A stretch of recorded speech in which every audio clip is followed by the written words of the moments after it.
Buenas tardes, ¿cómo están? Mi nombre es Federico Portugal, soy gerente de la corporación Crecer. El día de hoy tenemos el webinar de legítima defensa y decreto 2535, donde exploraremos temas tan importantes en el uso del arma de fuego y de la legítima defensa en los escenarios de protección a personas. Hemos habilitado el correo seminario en legitimadefensa@gmail.com, donde ustedes nos han enviado sus preguntas, sus inquietudes, sus escenarios, para que en este espacio les demos solución a cada una de las dudas que tengan con respecto a este importante tema. El día de hoy nos acompaña el profesor Carlos Eduardo Contreras. Él es abogado especialista en seguridad privada, con estudios en derechos humanos y derecho internacional humanitario. Además, ha sido funcionario de la Policía Judicial de la Fiscalía General de la Nación y del Ministerio del Interior desde 1991 hasta el 2003. Ha sido docente en seguridad privada desde el 2005 y nos acompaña en la Corporación Crecer desde el año 2009. Ha sido ponente en el 5º Congreso Latinoamericano en Seguridad en temas tan importantes como la normatividad aplicable a la seguridad privada en Colombia. Es conferencista en Derechos Humanos, Derecho Internacional Humanitario aplicable a la seguridad en empresas tan importantes como Securitas, Andros, Omnitempus, Honor y Laurel, entre otros. Bueno, profe, bienvenido y qué rico contar con su presencia. Profe.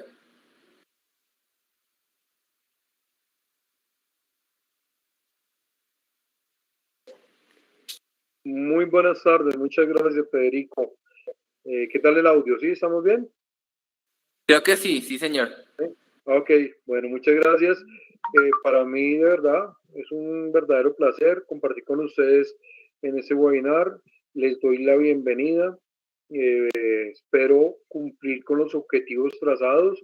Básicamente es que podamos compartir conocimientos sobre lo que es el trabajo que ustedes desempeñan el día a día en cuanto a lo que tiene que ver pues con el armamento y con la legítima defensa. Entonces, vamos a trabajar por un rato, va a ser más o menos una horita, hora y media, y pues la idea es que podamos resolver algunas inquietudes que ustedes tienen. Muy amables. Entonces comenzamos con la presentación.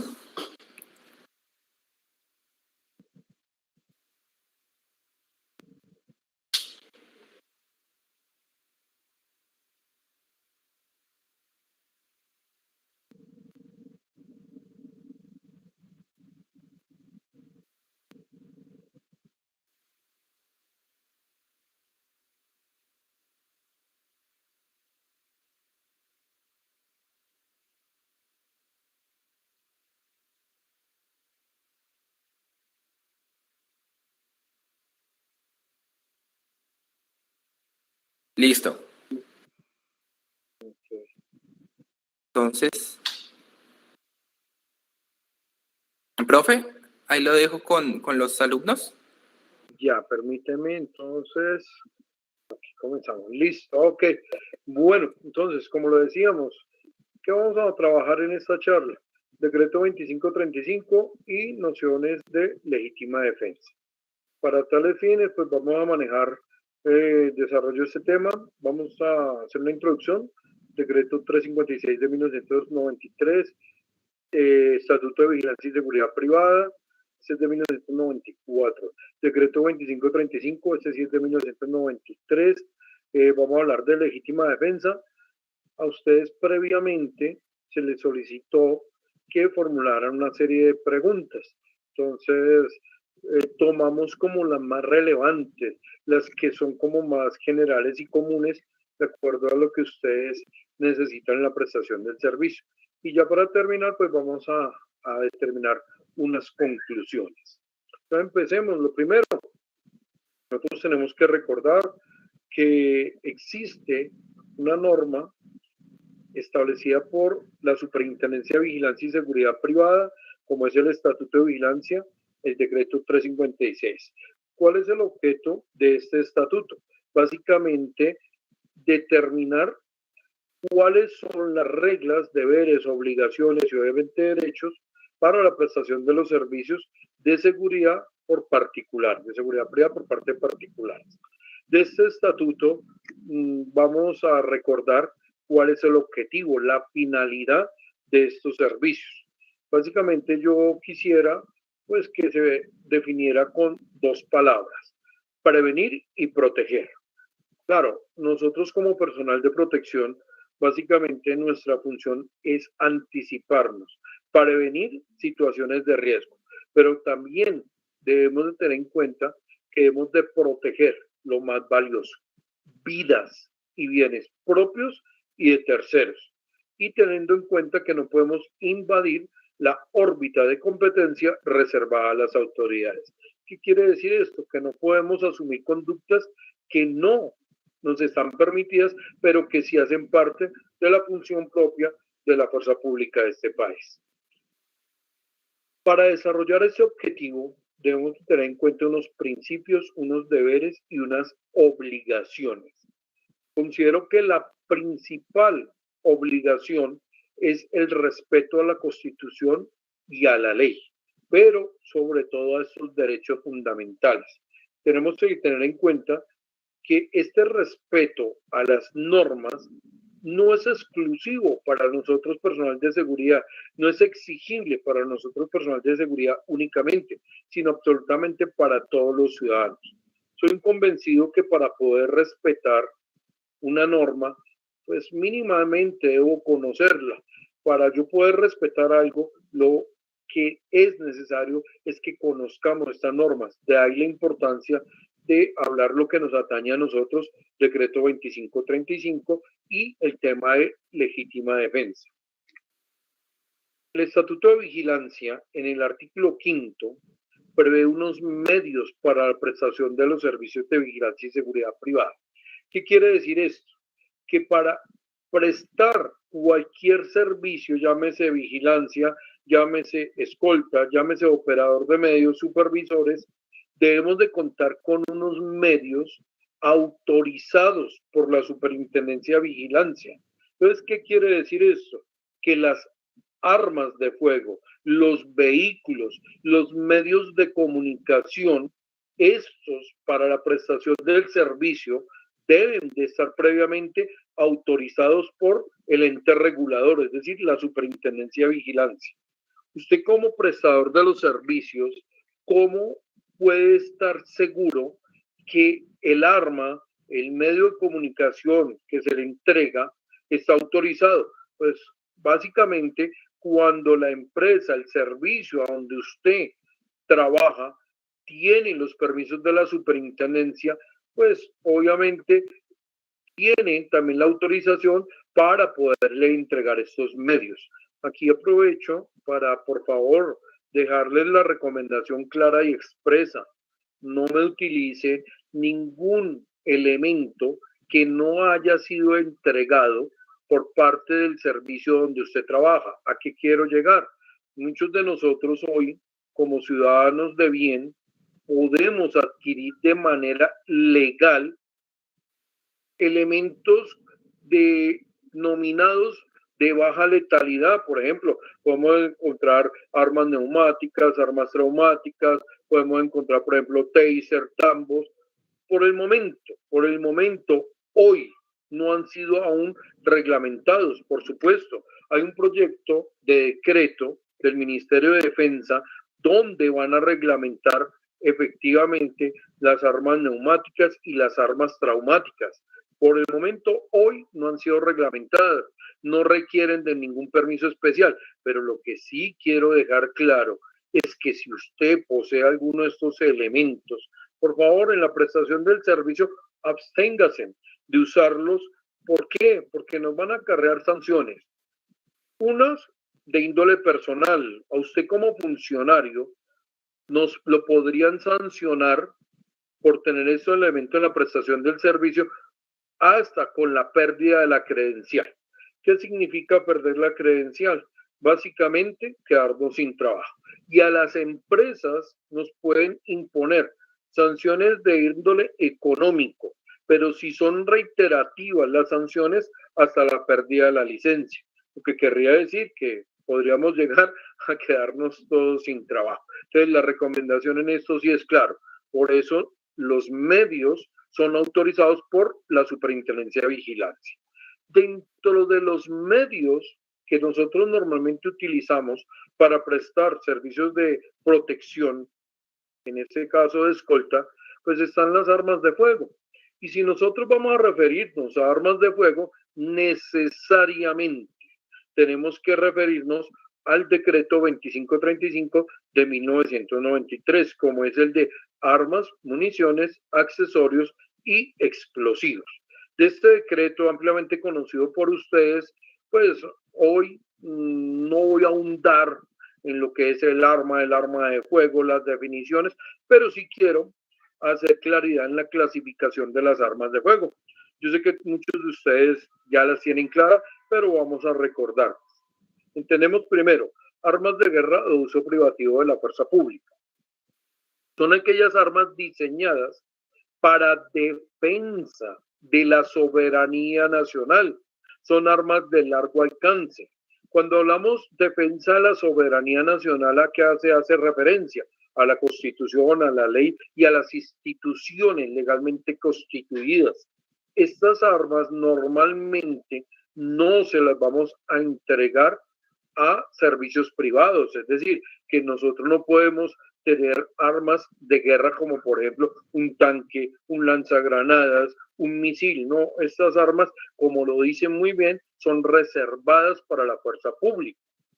¿Quién es fuerza pública en este país? Recordemos, la Constitución prevé en el artículo 216, fuerza pública. ¿Quiénes son? 1, fuerzas militares. 2, Policía Nacional. ¿Quiénes integran las fuerzas militares? El Ejército, la Armada y la Fuerza Aérea Colombiana. Entonces, para ellos tenemos diseñadas estas armas de largo alcance. 2, armas de uso restringido. Son aquellas armas diseñadas, ojo, para defensa individual especial. Se clasifican en armas automáticas o semiautomáticas que su proveedor fue diseñado para alojar más de 9 cartuchos. Entonces, ¿qué sucede? Si ustedes se dan cuenta, aquí ya hay una gran diferencia con las armas de guerra. ¿Por qué? Si las armas de guerra son diseñadas para defensa de la soberanía nacional, es decir, conglomerado. Y las armas de uso restringido ya son defensa individual especial, como lo decía anteriormente, armas automáticas y semiautomáticas. Posteriormente tenemos las armas de uso civil. En ellas encontramos armas de colección, armas deportivas y armas de defensa personal. Las dos últimas, es decir, deportivas y de colección, debo de acreditar que tengo un permiso y que pertenezco a una asociación o a un club. Muchas veces cuando las personas han ido a adquirir las armas neumáticas o traumáticas, el vendedor le dice, yo lo afilio al club, yo lo afilio para que usted pueda tener esa arma de manera legal. Ojo, eso no es cierto, hay que cumplir unos requisitos establecidos por el Ministerio de la Defensa. Posteriormente, de pronto, en otra charla ahondaré en ese tema. Ahora, las armas de defensa personal son aquellas armas diseñadas para defensa individual a corta distancia. Se clasifican en revólveres, pistolas y escopetas. Revólveres, calibres 32, calibres 38. Pistola, 7.652 milímetros, la que conocemos como la 7.65. Pistola, 9.652 milímetros, la que conocemos como la 9 milímetros. Ahora, esa pistola, escopetas, calibres 12, 16, 20 y hasta 22. Esa pistola 9 milímetros de defensa personal, ¿qué característica especial tiene? Que fue diseñada para que en su proveedor pueda alojar hasta 9 cartuchos.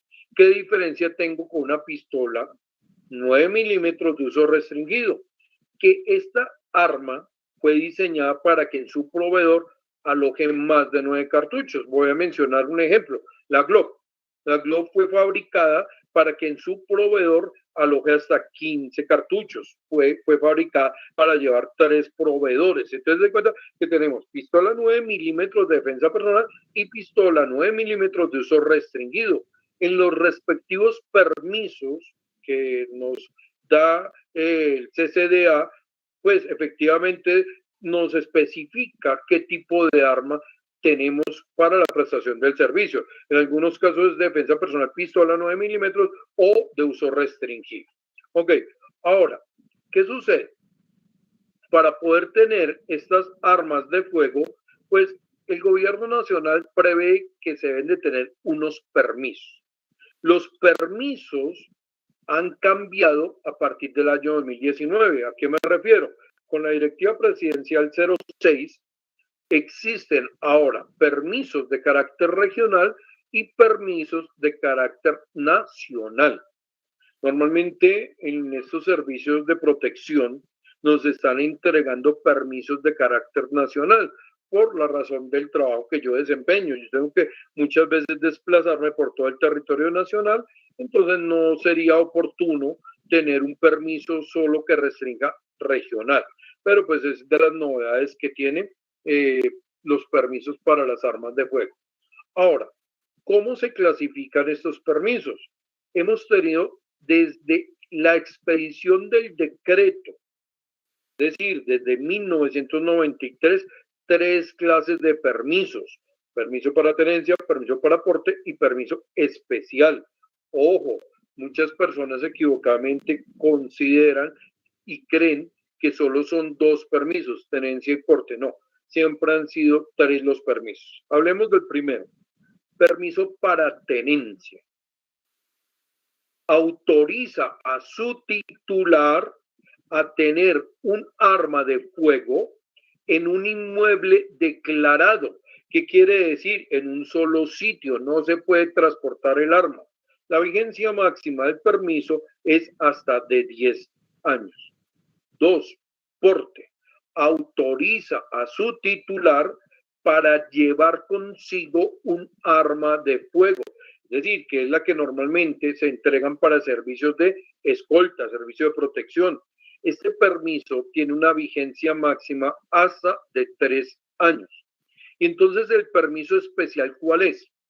Es aquel que se autoriza para misiones diplomáticas legalmente autorizadas en nuestro país. ¿De qué estoy hablando? Embajadas y consulados. La vigencia del permiso va a ser, 1, si es permiso para tenencia, hasta de 4 años. Y 2, si es permiso para porte, lo que dure la misión diplomática acreditada legalmente ante el gobierno nacional. Ahora, ¿qué sucede? Que el gobierno nacional ha restringido el porte de armas.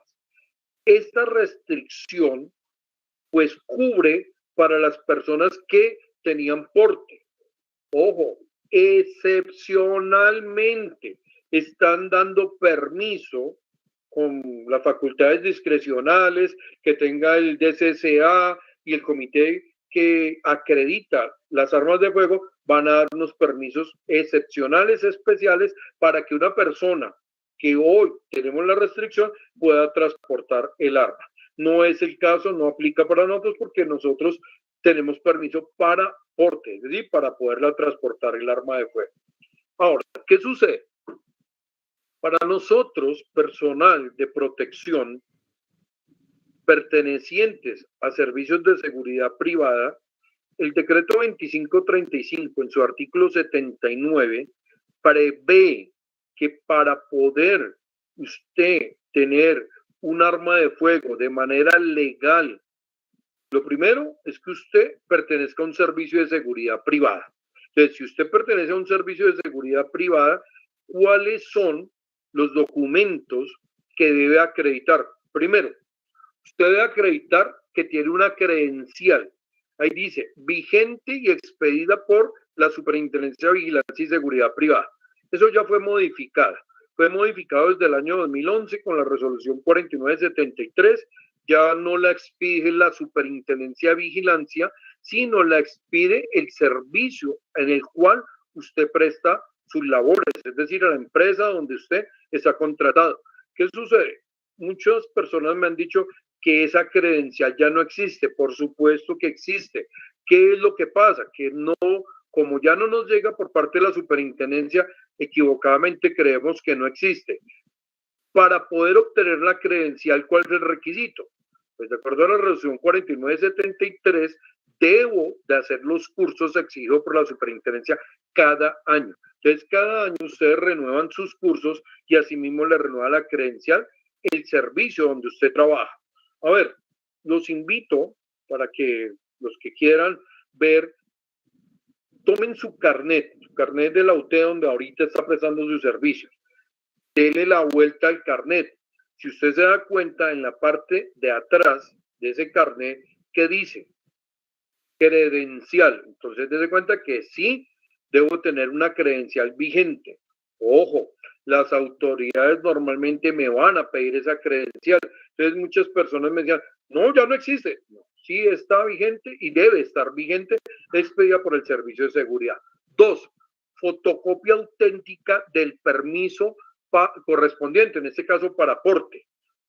Sí, yo lo que hago es transcribir lo que dice la norma porque aún no la han modificado. Dice que debe tener fotocopia auténtica del permiso. ¿Qué sucede?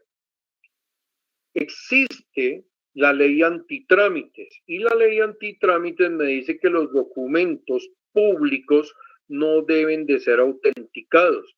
Por supuesto, el permiso para el arma de fuego es un documento público. Entonces, no se preocupe si usted en ese momento tiene la fotocopia simple, es decir, sin autenticar, del permiso para porte de armas. Es válida también, de acuerdo a lo que mencioné anteriormente.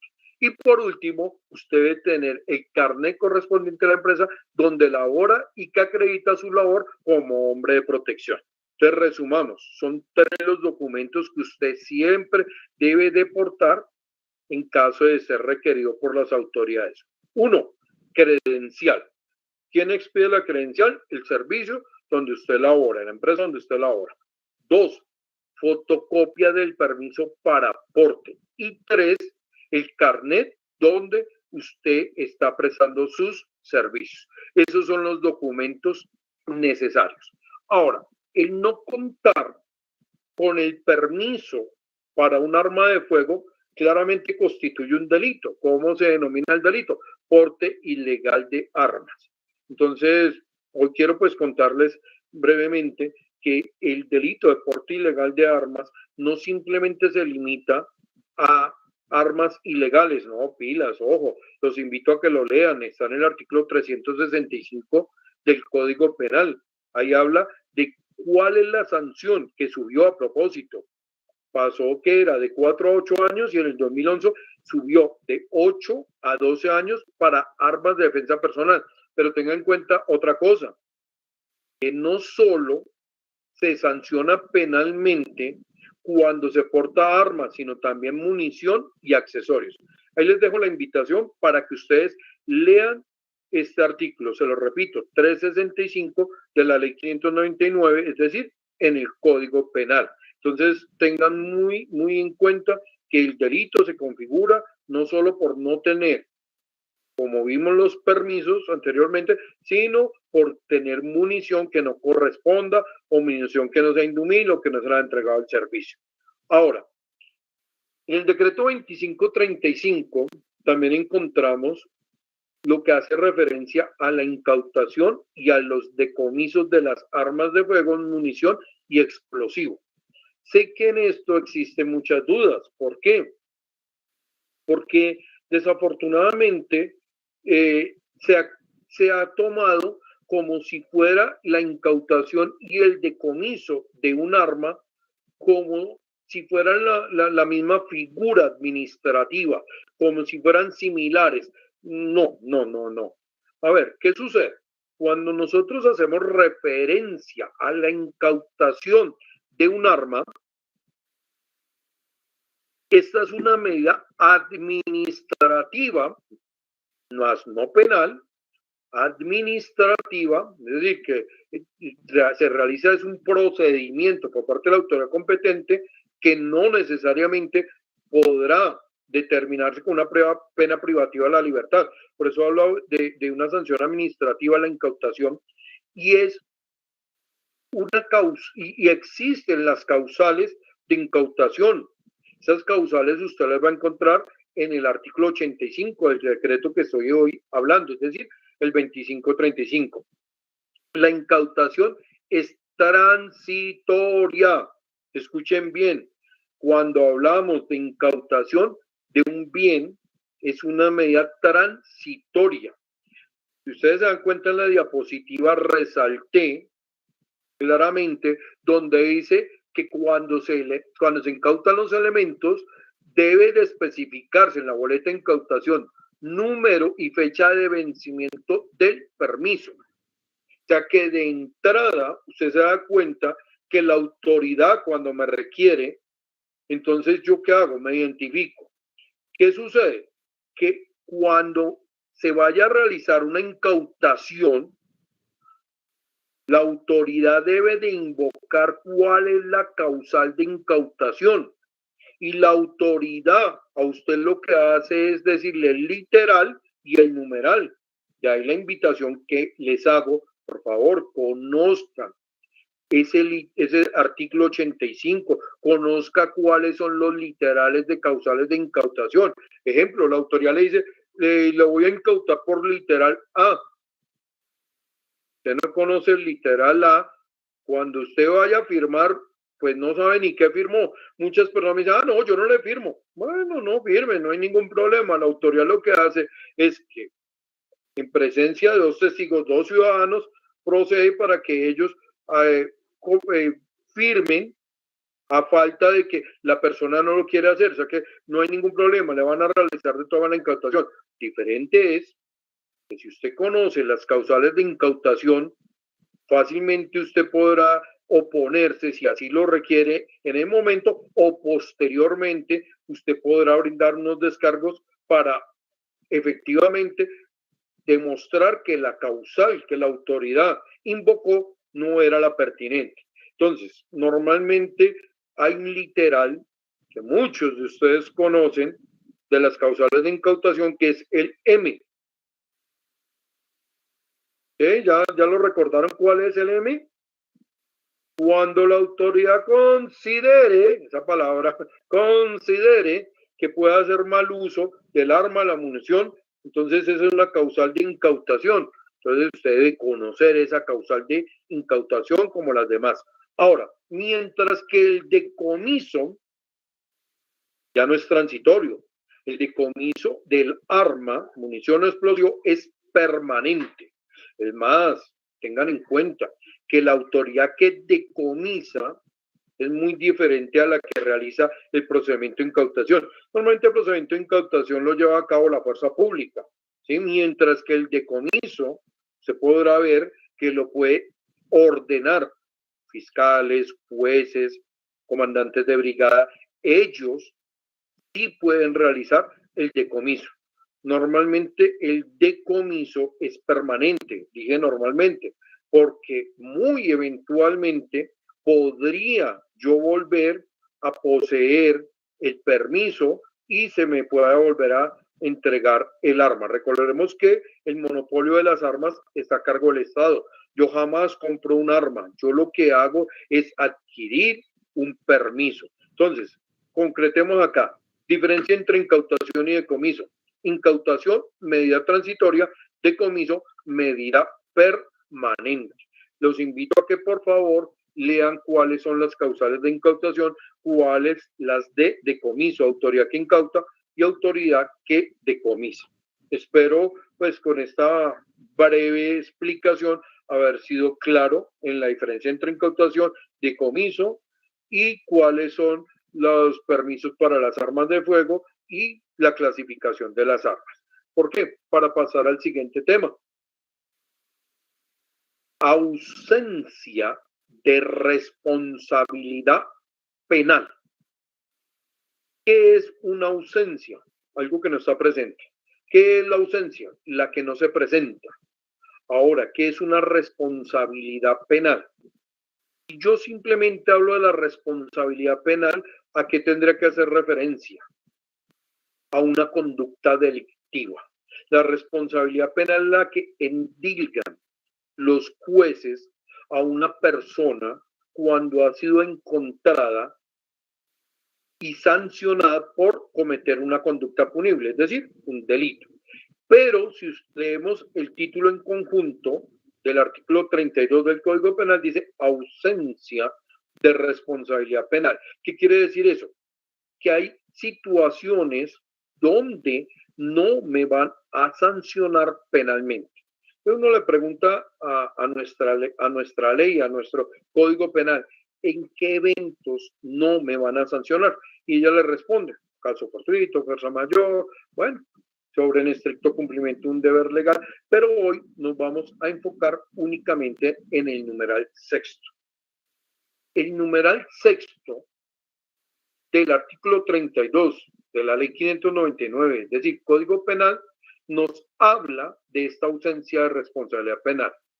Cuando se obra por la necesidad de defender un derecho propio o ajeno contra injusta agresión actual o inminente, siempre que la defensa sea proporcionada a la agresión. Se presume la legítima defensa en quien rechaza al extraño que indebidamente intente penetrar o haya penetrado a su habitación o dependencias inmediatas. Quiero invitarlos para que de una manera concienzuda, detenida, lean esta diapositiva, analicen este numeral sexto del artículo 32. ¿Por qué les estoy haciendo esta invitación?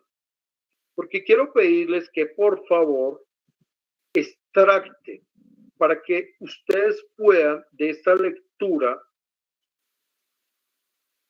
establecer cuáles son los elementos principales para que me admitan una legítima defensa.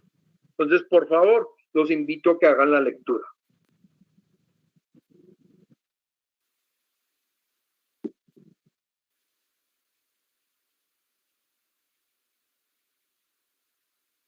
Ok.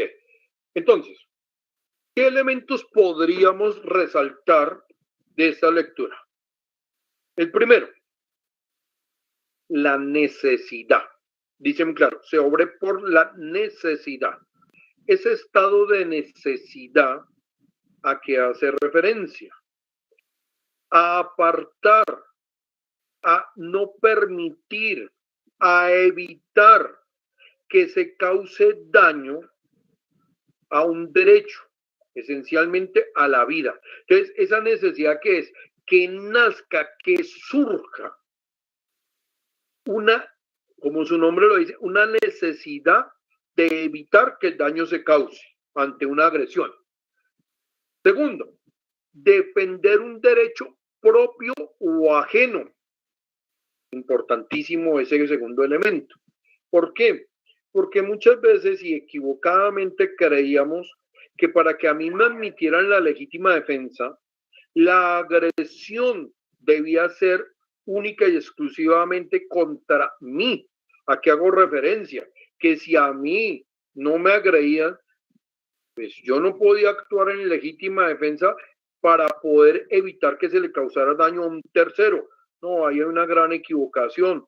¿Por qué? Porque si ustedes hicieron la tarea de leer concienzudamente, se dan cuenta que dice defender un derecho propio o ajeno.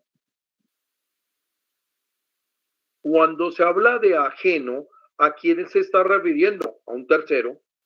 Y si no estuviese ese elemento, el trabajo que ustedes desempeñan de protección de escoltas, pues no tendría cabida. ¿Por qué? Porque simplemente no podríamos actuar, quedaríamos con las manos atadas si la agresión es contra mi protegido y no contra mí. Entonces, dése cuenta que uno de los elementos de la legítima defensa es precisamente proteger no solo el derecho propio, sino el ajeno. Ahora, contra injusta agresión actual o inminente. Ojo, esas dos palabras debo tenerlas siempre clarísimo. Actual e inminente. Actual, ¿a qué hace referencia? En este momento, en este instante. Inminente, que esté en riesgo, que haya un peligro latente. ¿Qué sucede? Que para que a mí me admitan la legítima defensa, la agresión debe presentarse en ese momento, en ese instante. No es válido que yo invoque esta figura de legítima defensa posterior al ataque. A ver, ¿a qué hago referencia? Imagínense que desafortunadamente se presentó un incidente, hirieron a un compañero mío. Dios no lo quiera que sea así. El agresor ya está huyendo. Miren, voy a ser más puntual. Triste, desafortunadamente ayer, uno de nuestros policiales murió en la prestación del servicio. Desafortunadamente uno de los policiales ayer fue asesinado. Entonces, ¿qué sucede? La reacción oportuna debía ser ahí, que si efectivamente me agreden, yo debo reaccionar en ese instante actual, inminente. Imagínense que el agresor salió a correr. Imagínense que la comunidad y la misma policía sale en persecución de este agresor. Imagínense que a 2 o 3 cuadras lo encuentran y el policía esgrime su arma o cualquier otro ciudadano y le dispara. ¿Sería válida la legítima defensa ahí? Pese a que ya le quitó la vida a su compañero. ¿Sería válido? Por supuesto que no sería válido. ¿Por qué no sería válido? Porque uno de los requisitos para la legítima defensa es que sea actual, que sea inminente, que sea en ese instante. Entonces, desde cuenta que ¿qué hacen las autoridades de policía? Hacen la captura, en ese momento la aprehensión del sospechoso, porque aún no se ha determinado por un juez que haya sido así, esté en las cámaras. Entonces, ¿qué sucede? Que yo no puedo a tiempo posterior actuar en legítima defensa, debe ser actuar inminente. Y aquí viene una palabra, un elemento que les pido, por favor, que lo tengan muy en cuenta, la proporcionalidad. ¿Qué es una proporcionalidad? Es un equilibrio. Una proporcionalidad es algo que va a tener una balanza, una medida. Es la proporcionalidad a la que hace referencia. A ver, equivocadamente nos vendieron la idea, y todavía muchos de ustedes la conservan, es que debe de existir para que haya legítima defensa igualdad de armas. No, por favor, no es cierto. Quiero que ese concepto, ese chip que tenemos ahí en la cabeza, ya lo quitemos. Imagínese que venga un agresor con un machete, usted tenga un arma de fuego y no pueda yo defenderme argumentando que él tiene es un elemento cortopunzante, un arma blanca. Entonces, imagínese yo dejarme agredir, yo dejarme apuñalear de alguna manera teniendo un arma de fuego, decir, no, es que yo no podía hacer nada porque él tenía era un cuchillo y yo tengo es un arma. No, aquí lo que debe siempre tener en cuenta es la proporcionalidad. ¿A qué hace referencia a proporcionalidad? Que si, por ejemplo, está en riesgo mi vida y yo en ese momento hay una necesidad de defenderme, hay una agresión actual e inminente, yo ya usé los medios de disuasión, alto, quieto, disparo, y aún así, pese a todo esto, el agresor no desiste de su intención y por el contrario avanza para hacerme daño o a mí o al tercero y no existe otro medio para defenderme sino como último recurso tengo un arma de fuego, pues yo tendría que usarla. Mire, hay una situación que, bueno, algunos de ustedes la han visto en un video y los que ya han recibido algunas charlas conmigo, he tenido la oportunidad de compartirlo con ustedes. Es una situación bastante fuerte en Centroamérica, donde una persona con un cuchillo amenaza a los policiales. Son 5 los policiales que lo rodean, algunos con armas largas. ¿Qué sucede? Uno de los policías que tiene un fusil le dice, oiga, suelte ese cuchillo. El tipo le dice, no, yo no voy a soltar el cuchillo.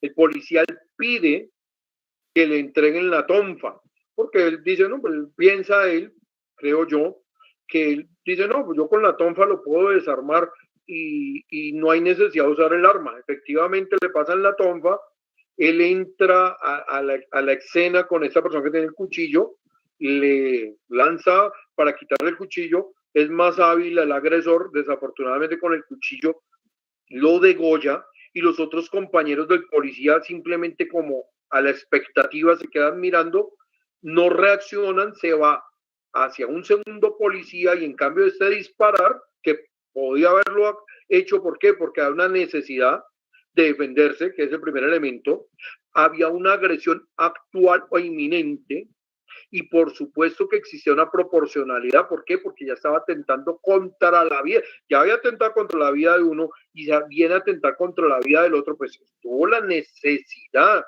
de defenderse. Entonces hay una proporcionalidad entre agresión y defensa. Para no ir tan lejos, ¿recuerdan el caso de su compañero, el de la 106, el compañero de la unidad Muñoz? No sé si esté hoy acompañándonos acá, pero sé que muchos de ustedes conocieron el caso. Lo que él nos relata en el noticiero es muy claro. Él dice, no, yo veo que van a asaltar a una señora, yo instintivamente reacciono, efectivamente bajo con mi arma, yo no la acciono, sino simplemente me identifico, escolta a la UNP, creo que le grita, alto, quieto, el agresor no desiste, por el contrario, se viene hacia él con un cuchillo. Con un cuchillo se viene hacia él, él insiste, alto, creo que hace un disparo de advertencia, sigue el agresor hacia la humanidad de él. Él en ese momento tuvo la necesidad de defender su vida.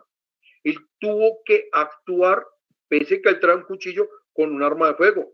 Habrán otras situaciones donde si tengo la oportunidad, que si la persona ve con un cuchillo y yo tengo la oportunidad de evitar que el daño se cause con otro elemento, por ejemplo, yo tengo un bastón de mando, tengo un tambo y veo la oportunidad de desarmarle, quitarle el cuchillo y no usar el arma de fuego, pues hágalo, ¿sí?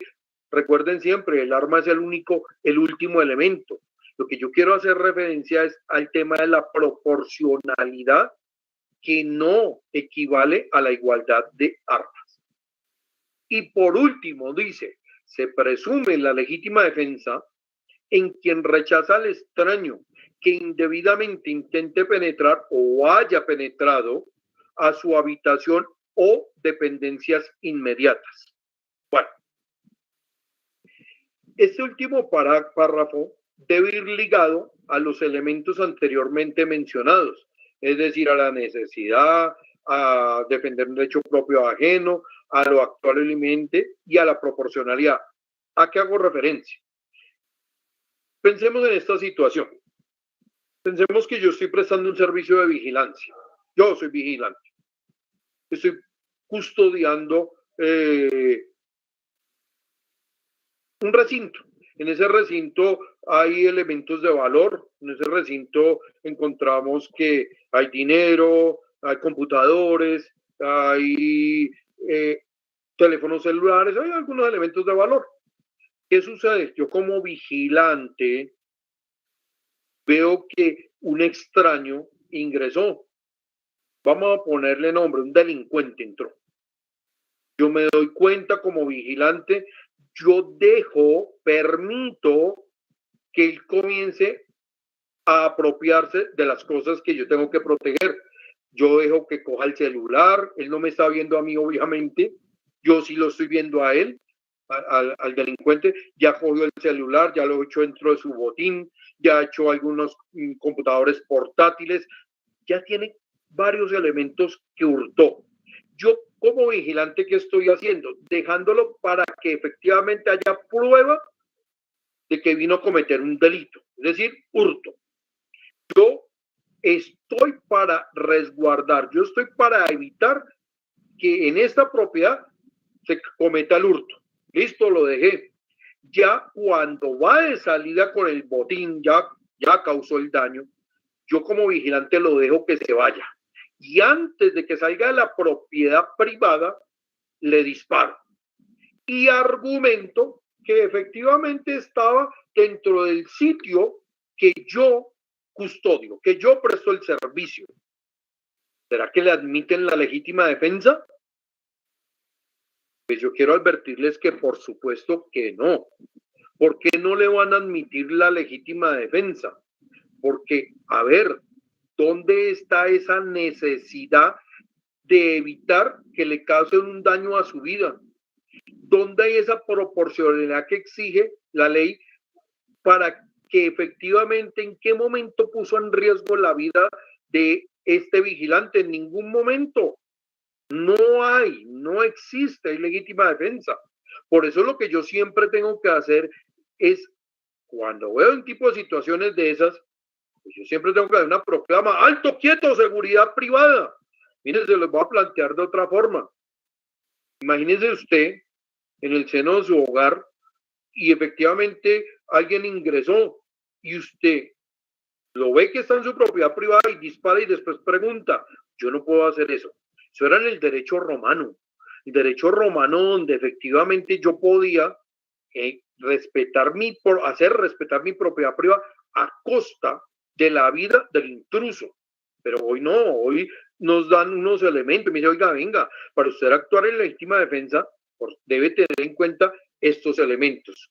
¿Cuáles elementos son? Pues la Corte Suprema de Justicia ha enumerado unos elementos. El primero, que haya una agresión ilegítima. ¿A qué hace referencia esa agresión ilegítima?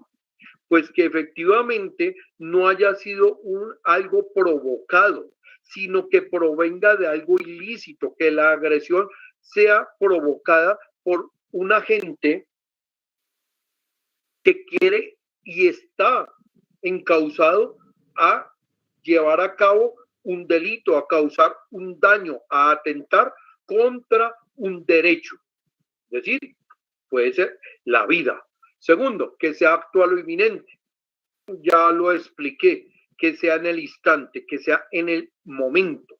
Tercero, ojo, que la defensa resulte necesaria para impedir que el ataque injusto se materialice. Oiga, este elemento es fundamental. Recuerdo que en muchas capacitaciones, he tenido la oportunidad de capacitar también personas del ejército, me decían, abogado, yo tengo que esperar que a mí me disparen para actuar en legítima defensa, porque si no me juzgan los derechos humanos. Yo qué le respondía, pues si usted espera que le disparen, créame que aquí no lo van a juzgar, lo irán a juzgar quizás en otro escenario, allá el señor de barba blanca y arriba, pero aquí ya no lo juzgan después de que le disparen y ya no hay nada que hacer. Entonces por eso dice muy claro que la defensa resulte necesaria para impedir, ¿qué quiere decir? Antes de que se materialice. Entonces, antes de que materialice, yo tener en cuenta que hay una agresión actual inminente, que hay una necesidad de defenderme, ¿sí? Entonces, ese es uno de los elementos. Que la entidad de la defensa sea proporcionada. Ya he hablado de eso suficiente. O sea, que no haya igualdad de armas, sino que la defensa sea proporcional a la agresión. Y por último, que la agresión no haya sido intencionalmente y suficientemente provocada. ¿A qué quiere llegar aquí la Corte Suprema de Justicia? A lo que hace referencia es que no me van a admitir legítima defensa si yo provoqué la agresión. Es decir, si yo estoy en este momento transado en un combate, en una pelea callejera, hablemoslo abiertamente, Yo tuve un inconveniente, vinieron y me cerraron, yo venía manejando mi carro, los dos nos bajamos ofuscados, pero en ese intercambio de golpes, porque ya no fuimos a los golpes, me doy cuenta que ese señor me salió un Mike Tyson, tipo es hábil en los golpes, y yo veo que yo ya estoy perdiendo la pelea, el combate. Entonces, como veo que ya no, a los golpes yo ya no puedo defenderme, yo saco un arma y le disparo o saco un cuchillo y después invoco la legítima defensa. Le digo, no señor, no señor, porque usted provocó esa agresión. Usted ya estaba por fuera de la ley cuando decidió trenzarse en ese combate, en esa pelea. Entonces, esos son los elementos que me exigen para que haya una legítima defensa. La verdad, aquí es como en la televisión, el tiempo es muy corto desafortunadamente, pero pues era como lo que queríamos transmitirles para que ustedes en el desempeño de sus funciones siempre tengan en cuenta que hay unos elementos, que yo debo siempre tener unos documentos para poder tener en regla la prestación del servicio, y que la ley no es como normalmente creemos, no, es que aquí la ley no sirve para uno poder actuar en legítima defensa. Sí, claro, den cuenta que ustedes andan en su prestación de servicio armados, y no solo es hacer la práctica del ejercicio de tiro, sino que antes de yo tener un arma, debo saber cuándo es legal usar esa arma de fuego. Entonces, pues aquí hemos tratado de aportarles algunos elementos en cuanto al 2535, incautación y decomiso, y lo que nos dice la ley sobre la legítima defensa. Tenemos una serie de preguntas que han sido formuladas por ustedes mismos. Bueno, buenas tardes nuevamente a todos y comenzamos nuestra sesión de preguntas. Estas fueron algunas de las inquietudes que formularon los hombres de protección de la zona 1, y la primera es de Luis Fernando Portilla. Cuando viajo en servicio particular o público, es decir, transporte público, portando el arma de dotación y no me encuentro con el PMI en ese momento, ¿puede ser causal de incautación? Bueno, Luis Fernando, muchas gracias por la pregunta, muy, muy, muy interesante. A ver, aquí tenemos que hacer dos distinciones. Transporte público es todo aquel que se presta para la movilización de personas. Entonces, transporte público puede ser un taxi, transporte público puede ser un bus intermunicipal, a diferencia que hay un transporte público masivo. Transporte público masivo para el caso de Medellín, el metro, caso de Bogotá, el Transmilenio, Cari, el bueno, en fin. Entonces, ¿qué sucede? Si usted cumple con los requisitos que ya mencionamos anteriormente de la documentación, que básicamente, ¿cuáles son? Son tres, ¿las recuerdan? Uno, tener la credencial. Dos, el carnet. Y tres, el permiso para aporte. Pues yo puedo transportarme en un bus intermunicipal, yo puedo transportarme en un taxi, que es servicio público, pero, para el caso de servicio público masivo, ahí le tenemos que salir al paso en cuanto a lo que dice el Código de Policía, la ley 1801, el Código de Convivencia Ciudadana. Pues si nosotros nos remitimos al artículo 27 de este código, nos habla sobre comportamientos que ponen en riesgo la vida y la integridad. Y yo me remitiría al numeral sexto, donde dice que uno de esos comportamientos precisamente es portar armas, elementos cortantes, punzantes o semejantes, o sustancias peligrosas que pongan en riesgo pues la vida de las personas. Entonces, bajo esta premisa, yo entendería que no es posible que usted pues transporte un arma de fuego en un servicio público masivo. Ahora, ¿qué sucede? Que hay que entender una cosa. que si usted no está con el beneficiario, con el protegido, y usted como cualquier ciudadano no puede darse el lujo de coger taxi todos los días, pues yo sé que los sueldos de ustedes son buenos y pues que si quisieran se dan esos lujos, pero llegará el momento en que van a tener honorarios de abogado como yo y no les alcanza para pagar taxi todos los días. Entonces pues tendrán que coger un Transmilenio, tendrán que coger una buseta. Pues aquí hay unas recomendaciones. Primero, que si usted tiene que transportarse en ese vehículo público, en ese transporte público, lo primero que yo le recomiendo es, por favor, no vaya a llevar el arma como normalmente la llevamos en una chapuza externa a la vista de todos. ¿Por qué? Porque yo quiero que usted se ponga en el papel de otro ciudadano que está viendo que al Transmilenio se subió una persona armada. Entonces, pues es intimidante. Lo que usted tiene que hacer es esa arma, por seguridad suya, obviamente, y por la de las demás personas, llevarla en un sitio que no ponga en riesgo su integridad, su vida. Es decir, llévela al interior de su ropa, que no se vea. Ahora, si eventualmente a usted lo requiere la autoridad, la primera recomendación es entender esto.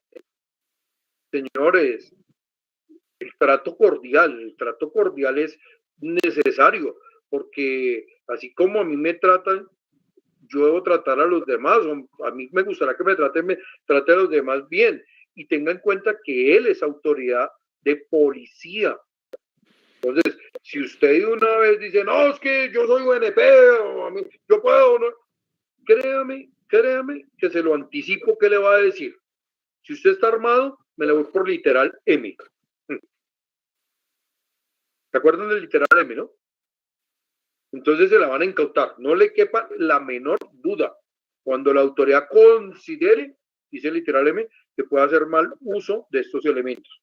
Pero si usted, de una manera cordial, amable, se identifica, sí, un intendente, con mucho gusto, mire, lo que pasa es que yo pertenezco a un servicio de seguridad, aquí están mis papeles, al ser requerido, usted efectivamente dice, sí, estoy armado, la autoridad podrá tomar varias decisiones. Uno, le dice, qué pena, pero no puede estar en el servicio público, lo invito a que por favor lo abandone. Dos, en el mejor de los casos, le dice, bueno, por favor tenga, después de identificarse, las precauciones. ¿Por qué les digo esto? Porque si ustedes pueden en este momento ingresar a internet, buscar el artículo 27 del Código de Policía, numeral sexto, dice en el segundo párrafo, dice, se exceptúan a quienes demuestren que tales elementos o sustancias constituyen herramientas de su actividad deportiva, oficio, profesión, es profesional, o estudio, pues la autoridad podrá permitirle que usted esté dentro del servicio público. Entonces, ¿qué concluimos? Uno, que no es causal de incautación en un servicio público que no sea masivo. En el servicio público, de ser requerido por la autoridad, y aquí quiero también detenerme un momentico, la autoridad sí puede hacer registros corporales, señores. Algunas personas me han dicho, no, eso está prohibido por derechos humanos, la autoridad no puede hacer registro corporal. No, la autoridad de policía sí puede hacerlo. Artículo 158 del Código de Policía y artículo 159 del mismo código. A los que les está prohibido por derechos humanos es a los servicios de vigilancia y seguridad privada. La Corte Constitucional y el mismo Código de Policía han sido claros en que no se puede hacer registros corporales, pero la policía sí lo puede hacer. Entonces, básicamente, la respuesta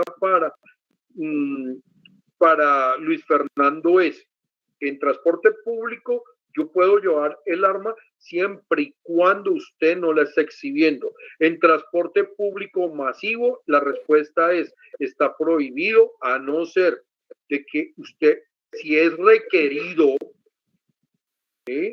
acredite que por razón de su profesión, pero nunca exhibiendo estas armas.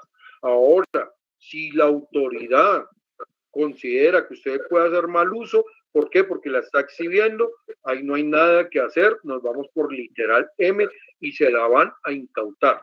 Entonces, la recomendación es, si tengo que transportarme en servicio público, por favor, lleve el arma en un sitio donde no sea visible, donde no se vea el arma.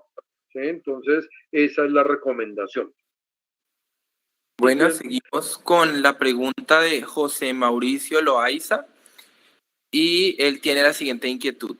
¿Cómo debo portar mi arma de detación cuando me dirijo en mi moto al trabajo y en el momento hay un retén de la policía? ¿Cómo debo proceder al momento de identificarme? Ok, gracias Mauricio. Mauricio, la pregunta muy interesante, pero quiero que invitarlo, no solo a usted, sino a todos, que usemos de pronto un lenguaje más técnico en cuanto a lo que nosotros vivimos al diario. ¿A qué me refiero? No usemos el término retén de policía, porque retén hace referencia a otras situaciones que desafortunadamente vivimos. No, tenemos que hablar el puesto de control de la policía, más adecuado, pero bueno, no es el caso. Quería hacer eso, esa salvedad. Ahora, la pregunta excelente. ¿Por qué? Porque muchos de ustedes tienen que transportarse en moto y efectivamente llevan su arma deporte. Entonces, ¿qué sucede? Lo primero es que en Colombia, desde el año 2007, está prohibido transportar armas en motocicletas, motocarros o mototriciclos. ¿Dónde dice que está prohibido? En el decreto 514 del año 2007 y en el decreto 1070 del año 2015. Este último, ¿cuál es? El decreto 1070 es por el cual se expide el decreto único reglamentario del sector administrativo de la defensa. Entonces, en estos dos decretos tienen dos artículos nomás tienen. El primer artículo dice, prohíbese el porte y transporte de armas en motocicletas, motocarros y mototriciclos. Entonces, de entrada, ¿qué le estoy diciendo? Está prohibido. Pero les dije que tenía dos artículos. El artículo segundo dice, sin perjuicio de lo dispuesto para la fuerza pública, las empresas de servicios de vigilancia y seguridad privada y los departamentos de seguridad debidamente constituidos ante la Superintendencia de Vigilancia y Seguridad Privada y autorizados por esta y de los permisos especiales que se expidan. Entonces, ¿qué sucede? Que si yo voy a llevar, Mauricio, tu arma, supongamos que Mauricio tiene un arma legal, pero es la de su propiedad, la de Mauricio Loaiza. Y Mauricio se está desplazando en una motocicleta. ¿Qué va a suceder con su arma? Le voy a contar que no se la van a incautar, se la van a decomisar. Y recuerden la diferencia entre incautación y decomiso. Pero si el funcionario de un servicio de seguridad que se llama Mauricio Loaiza, él pertenece a un servicio de seguridad privada, entonces por tal motivo cuenta con sus documentos pertinentes como son la credencial, el carnet y el permiso, lleva un arma de fuego, la autoridad tendrá que acogerse a lo que dice el artículo segundo de estos decretos, es decir, no procederá decomiso. Entonces, ojo, ¿qué sucedía? Les voy a contar una anécdota. Teníamos que, estando en Barranquilla, nosotros tenemos que hacer el desplazamiento a las afueras de la ciudad a hacer el ejercicio de tiro, polígono. Eso es en Puerto Colombia. Entonces, pues muchos de los escoltos, pues en sus motocicletas llegaban allá al polígono. Y ya sabíamos que siempre, pues la policía estaba haciendo, ¿qué? ¿Retén o puesto de control? Puesto de control, sí señor. Estaba con el puesto de control. Entonces, ¿qué sucedía? Nos requerían, sí señor, mire, somos escoltas, aquí está la documentación. No, qué pena, usted no puede llevar un arma en una moto. Entonces, de la manera más amable, ojo, yo siempre les he dicho a los que estaban en clase conmigo, no casen peleas. Uno, con el cocinero, pierde porque imagínate cuando le dieron la comida. Dos, con el peluquero, ¿sí? Porque está trasquilado por pelear, no, mentira. Y tres, con el policía, no case peleas. No, por el contrario, sea cordial. Oiga, señor agente, usted, señor intendente, usted tiene toda la razón y soy consciente y conozco la norma. Están en el 514, 1070, 1070, eso es prohibido. Pero también sé que en el artículo segundo, para los servicios de seguridad privada legalmente constituidos, pues está permitido. Entonces, de aquí, ¿qué puedo decirles? Muchas veces ustedes han visto que dice en los clasificados, se necesita escolta con arma y con moto propia. Ah, yo tengo arma, bien legal, tengo moto. Ah, yo me presento. Se va y se presenta, claro, lo contratan. Pero ¿qué va a suceder? ¿Usted va a poder prestar un servicio legal? No, porque primero no está autorizado por la superintendencia. Y segundo, acuérdese que no puede transportar armas en motocicletas. Ojo, si el arma es legal, la van a decomisar. Y obvio que si es ilegal, ya sabe las consecuencias de porte ilegal de armas. Muchas gracias. Bueno, la siguiente pregunta nos la hace Oscar Garzón y dice lo siguiente. Se dice que es prohibido portar la pistola con cartucho en la recámara si me desplazo fuera del servicio.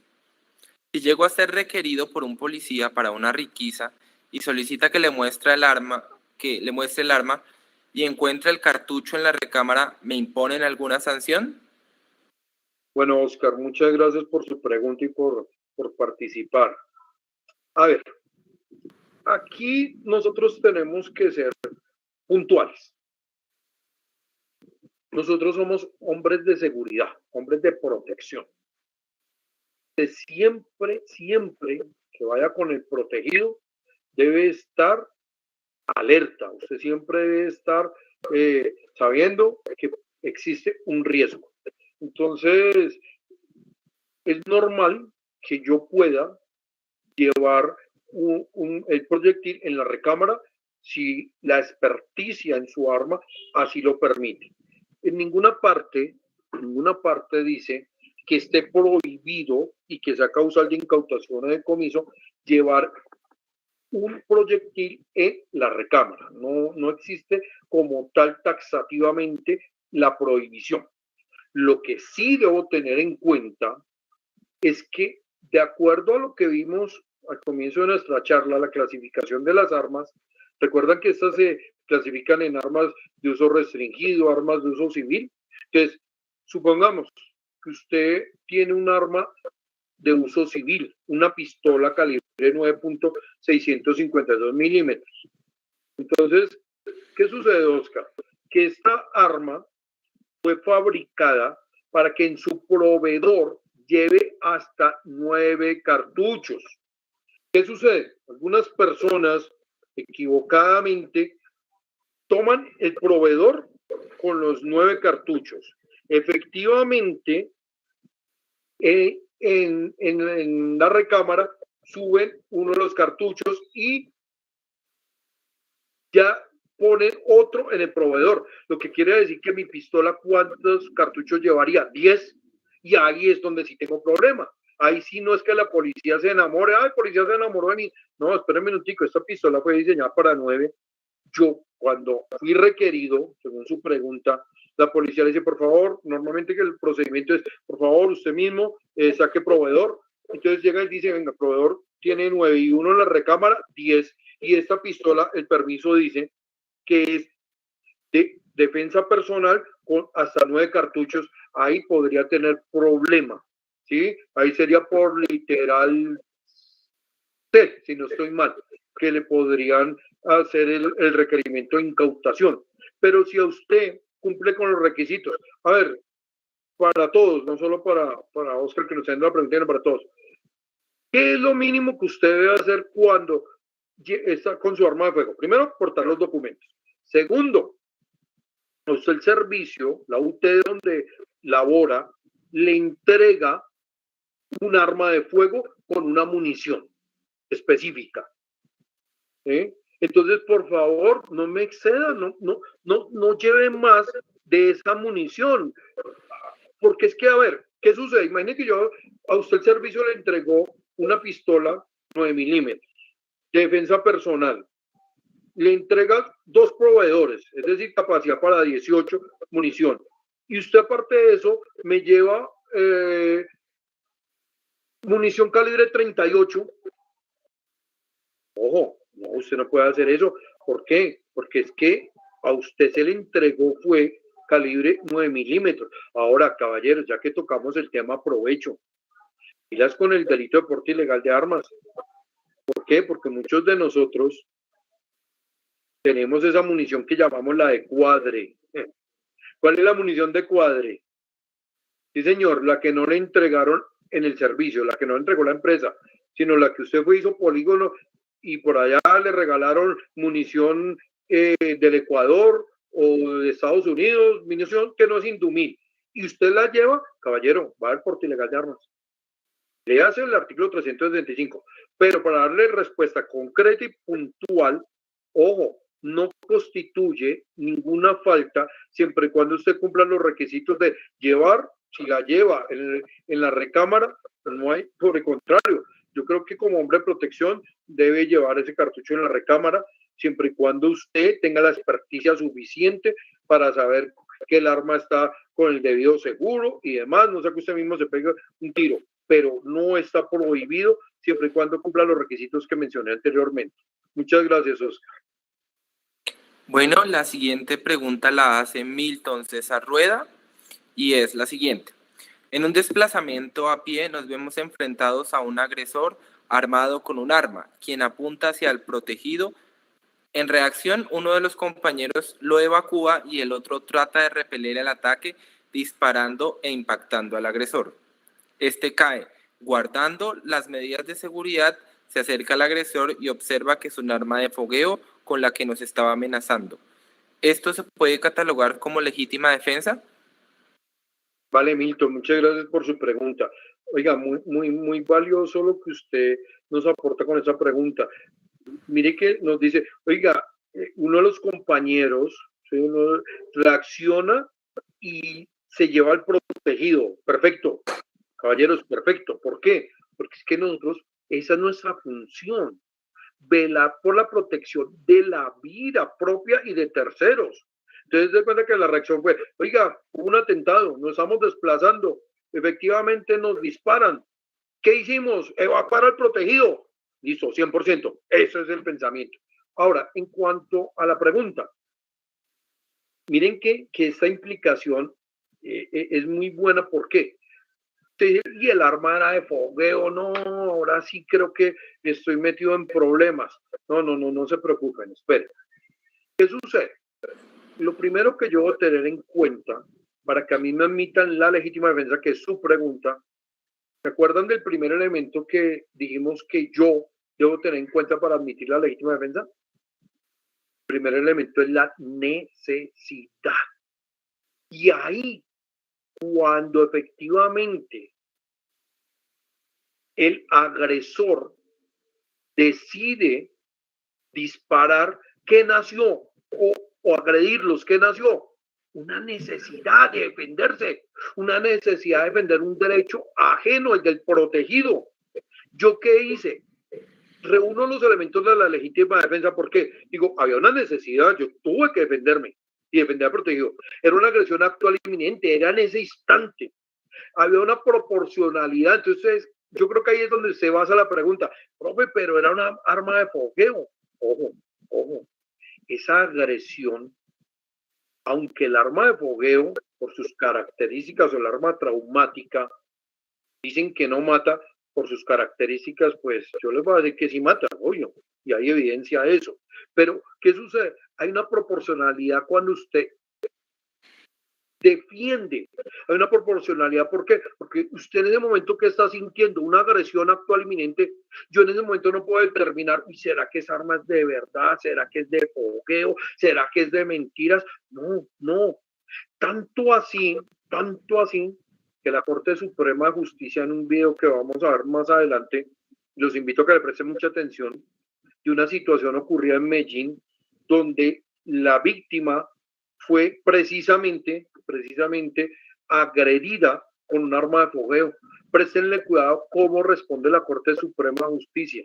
Dice, usted ya se sintió intimidado. En ese momento usted tuvo la oportunidad de reaccionar y lo hizo. Lo que quiere decir es que sí actúa en legítima defensa, incluso siendo un arma de fogueo, siempre y cuando, escuchen bien, siempre y cuando se reúnan los elementos que me exigen para la legítima defensa que vimos anteriormente. Muchas gracias.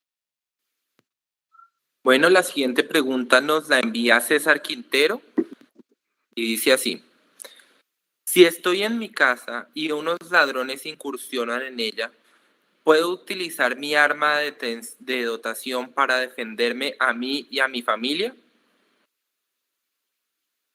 ¿Hasta ahí? Sí, listo. Gracias, César. A ver, César y los demás compañeros.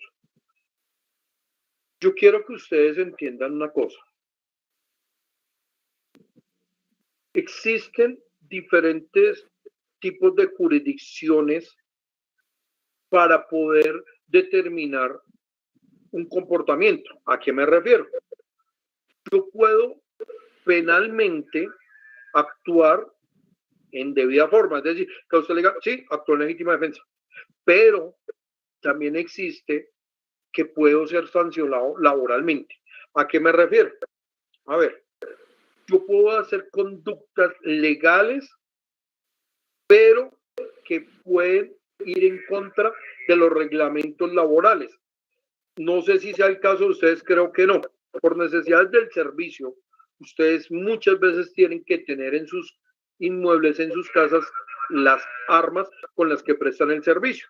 Contrario, y no me dejan mentir muchas personas que estuvieron en el DAS o en la fuerza pública, normalmente las armas al finalizar el turno debían de reposar en el armerillo. Usted terminó, no me interesa si la 1 de la mañana, las 2, usted iba a dejar el arma en el armerillo. ¿Qué sucede? No, yo no dejé el arma en el armerillo. Ojo, sabiendo que era una obligación mía, me la llevé a la casa. Sucedió la situación que nos plantea César. Me actué en legítima defensa. ¿Me pueden sancionar laboral, disciplinariamente? Sí, le pueden sancionar. ¿Por qué no dejó el arma acá? Ay, pero mire, a mí me absolvieron penalmente porque se actuó en legítima defensa. Entonces, era ese preámbulo. Ahora, sí, ahora entrando en materia. Está usted en su casa, al seno de su familia, en la intimidad. Efectivamente, usted ve que hay una agresión contra la vida suya o la de su familia. Lo primero, César, es que debe tener en cuenta esto.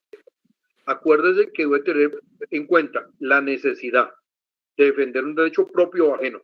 Segundo, que haya una agresión actual e inminente. Tercero, que haya una proporcionalidad.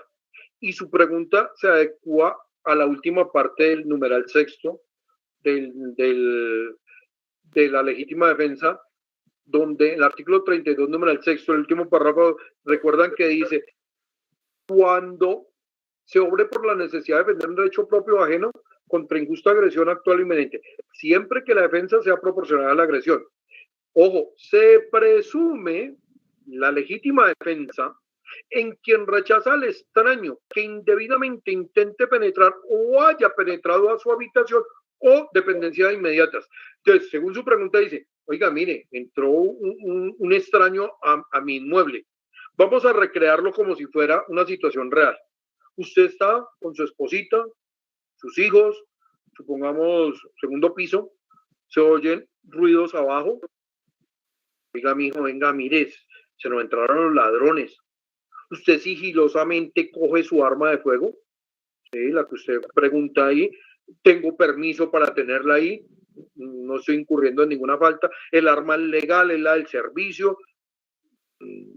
¿Qué hago? Efectivamente llego, está todo oscuro, veo unas sombras que están tomando elementos de mi casa.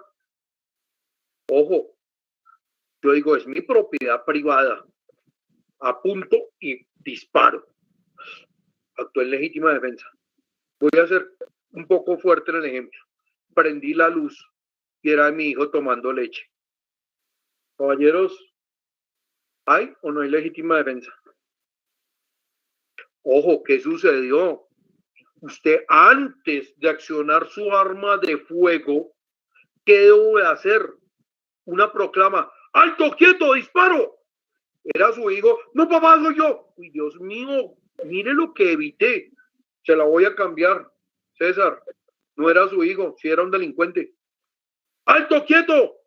No, no, no me dispare. ¿Había necesidad de dispararle? No, no había necesidad de dispararle. Ahora recuerde una cosa, que siempre que yo vaya a confrontar a alguien, una situación de riesgo como esta, yo no entro de frente. Yo siempre entro resguardándome. Claro, yo no voy a entrar de frente porque si el otro viene armado me dispara y ahí llegué. Yo lo que hago siempre es resguardarme. Yo lo que busco es una posición donde, ¡alto, quieto!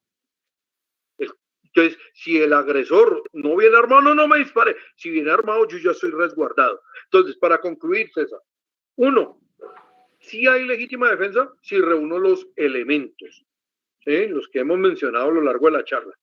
Dos, si usted está autorizado para llevarse el arma a su casa, no va a tener problemas de índole disciplinario. Contrario es que si no tiene esa autorización, entonces podría haber una sanción disciplinaria, ¿sí? Pero de lo contrario, si usted efectivamente reúne los requisitos de la legítima defensa, el arma como, obviamente, si es del servicio legal y tiene el permiso para tenerla en su lugar de residencia, pues actúa en legítima defensa.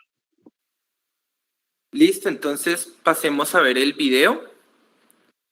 Vale, entonces vamos a ver el video que les mencioné anteriormente, donde la Corte Suprema de Justicia nos da unos parámetros para admitir la legítima defensa. Entonces los invito a que le prestemos atención a este video. La legítima defensa opera ante la simple amenaza. Así lo determinó la Corte Suprema de Justicia en su sala de casación penal al dictaminar que no es necesario un grado de materialización física de la conducta, puesto que según lo ha considerado la doctrina, cuando un individuo saca un arma y se dirige hacia otro esgrimiéndola con el evidente propósito de materializar el ataque, ya queda el atacado en condiciones de defensa legítima. Cabe señalar que el artículo 32 del Código Penal consagra la legítima defensa cuando la persona se ve expuesta a una agresión ilegítima que ponga en peligro algún bien jurídico individual, actual o inminente, es decir, que se haya iniciado o sin duda alguna vaya a comenzar y que aún haya posibilidad de protegerlo y que la defensa ha de resultar necesaria para impedir que el ataque se haga efectivo. Para la Corte, cuando un individuo saca un arma y se dirige hacia otro esgrimiéndola con el evidente propósito de materializar el ataque, ya queda el atacado en condiciones de defensa legítima y ya se ha producido la injusta agresión que exige la ley. La jurisprudencia se dio al analizar un caso de atraco en la ciudad de Medellín, donde dos sujetos en una motocicleta amenazaron por una de las ventanas con un arma de fogueo al conductor de una camioneta para despojarlo de sus pertenencias, generando la reacción del ciudadano intimidado, quien disparó a uno de los agresores dejándolo gravemente herido. Aunque la... Bueno, muchísimas gracias. El profesor... creo que está por ahí, Carlos. Profe Carlos. Y aquí estoy. Bien, bueno, pregunto, ¿sí salió el video? Porque no lo vi realmente. Sí, acá estamos chequeando el live desde YouTube y lo que pasa es que como tenemos la cámara prendida no lo podemos ver, pero sí, listo. Sí salió. Bueno, profe, muchísimas gracias. Realmente sus conocimientos y su experiencia nos aportan, nos construyen, nos edifican como hombres de protección, como compañía, como academia. Es para nosotros un honor contar con su presencia el día de hoy. Y nuevamente, gracias, profe. Y gracias a todas las personas que están conectadas. Vamos aproximadamente 150 personas. Les agradezco por el tiempo, por el espacio. La idea es volver a tomar un ciclo de webinars, no solo en temas de legítima defensa, sino de derechos humanos, relación con las autoridades y cosas más que podemos ir adelantando. Es para la Corporación Crecer un honor contar con su participación activa. Y esperamos volver a encontrarnos en estos espacios para seguir edificándonos como hombres de protección. Desde la Corporación Crecer les damos gracias y los esperamos nuevamente en otra serie de webinars. Hasta luego y muchas gracias. Muy amables, muchas gracias y espero haber cumplido con los objetivos. Para mí es el honor haber participado con ustedes en la Corporación Crecer, muy amables, y estamos atentos a seguir contribuyendo en este bonito trabajo. Muy amables.